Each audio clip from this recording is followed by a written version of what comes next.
Welcome to another part of Adunn's story. Adunnni served her mother-in-law a meal she had prepared in the morning. Adunn's mother-in-law tasted the food after Adunnni served it, and by the time she put a spoonful in her mouth, she spat everything out and screamed at Adunnni, "What nonsense is this? What did you cook? This is rubbish. I can't eat this. So you can't cook, and you agreed to marry my son. Now I know the reason why you married him. You married him because of his riches, right? That is what you poor people think you do to earn a living. But I will make this house a living hell for you." And the woman trashed the food. After Adunnni had left the kitchen, leaving her mother-in-law standing there trying to make another meal, she ran upstairs to her and her husband's room. Adunnni knew the meal she had prepared had no wrongs in it, which made her remember the time when her mother started teaching her how to cook from when she was just 6 years old. She knew that the food she had prepared had nothing wrong in it. Her mother had prepared that meal for her for a very long time, and many times she has learned from her mother the measurement of the seasoning, the salt, and every other thing, and she knew that there was nothing wrong with the food.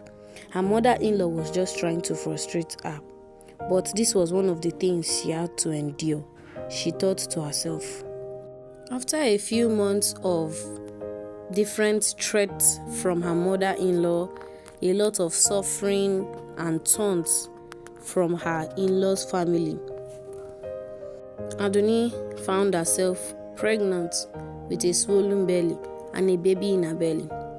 This felt like a comfort and relief to her, but the first 6 months of her pregnancy was not going as well as planned.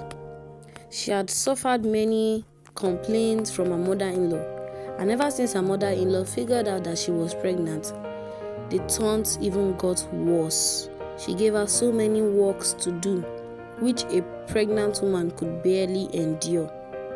But Adunnni had no right to complain because she doesn't want to be chased out of her husband's house, which her mother feared the most. And even Olatunji, who Adunnni thought would care for her, joined his family and threw taunts at her, calling her all different sorts of names.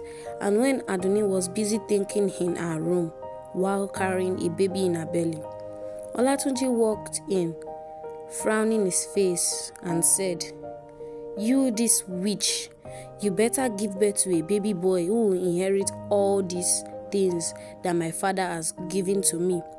I am his only child, and this boy in your belly must be my child. It must be a boy. If not, you will regret the rest of your life in this house." And after 2 months, within the twinkle of an eye, Adunnni finally gave birth. And as Olatunji had wanted, she happened to give birth to a baby boy. Adunnni saw this boy and she was happy at his very first sight. She felt relieved and she named him Remilekun. Deep down from her heart, this boy was the one to clean her tears and take away the taunts from her mind, from her in-laws and her husband. Her mother-in-law immediately collected the baby from her. When she found out the baby was a boy, she called out for a big christening. She promised to take care of the boy so much and she cherished him. So did Olatunji also.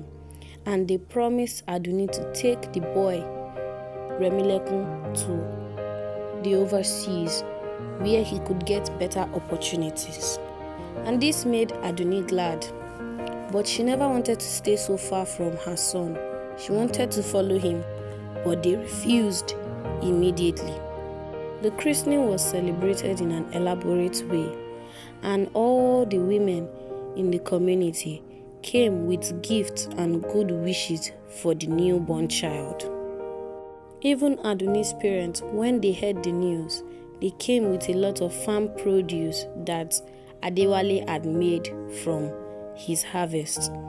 They celebrated with their daughter and wished their new grandchild well wishes. Adunnni had missed her mother and the chat they usually had, so she decided to catch up with her. She wanted to tell her mother about the maltreatment she had been facing for the past 1 year that she had been in the family. But she found out that her mother-in-law was watching and listening, so she decided to keep quiet because just the stare of her mother-in-law was going to mean a lot if her mother left. So she decided to keep quiet in order to keep her safety. All the villagers, including Adunnni's parents who came for Remilekun's christening, had left by 8 p.m. in the night. And then when they noticed everybody had gone, Adunnni's in-laws, including her husband, Olatunji, collected Remilekun from her hands and took her to their house dungeon and locked her there, leaving her to cry for a very long time, shedding tears and screaming that she wanted to see her child. And those tears were very unnatural.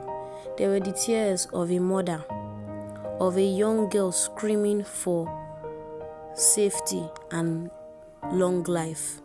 They were the tears of a young girl feeling the regretful actions done by her parents, and she stayed there for a very long time without food, without water, without anyone to even check up on her. Adunnni stayed there for 7 years, and after 7 years, she managed to escape because the gates that locked her there were already rust, so they were easily pulled out, and she managed to escape. When she got out, she went to check on her son and the family, but she met no one there. The house was locked, and she was very sad. They had taken her son away from her, the only boy she could call her own. This was a sad event. She couldn't do anything than to run to her parents' house, and when she got there, she lay down weak. Her parents were surprised to see her in that condition, and that made them very furious and sad for their daughter.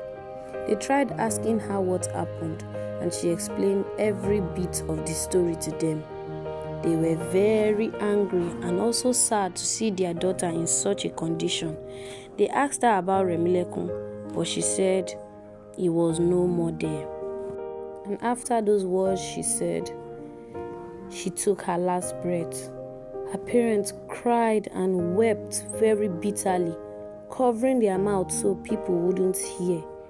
But they couldn't keep the cries low. They shouted as they held their own daughter dead right in their hands.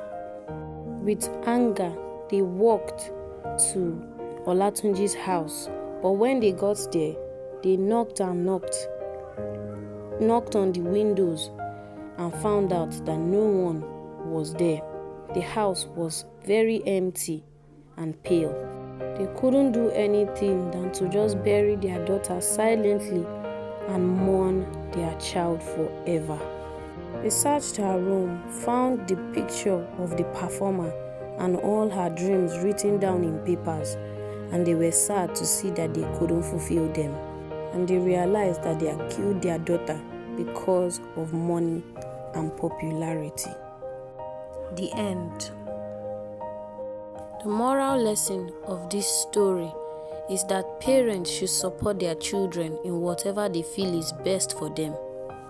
I would advise all parents to support their children in whatever dreams they have and help them in fulfilling them, not by bringing out their own decisions and making sure their children obey them.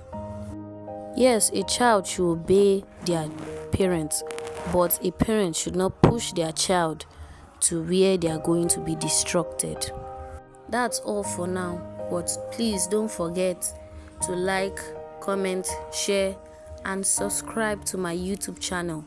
Click on that notification bell and you might be the first to see one of my latest videos.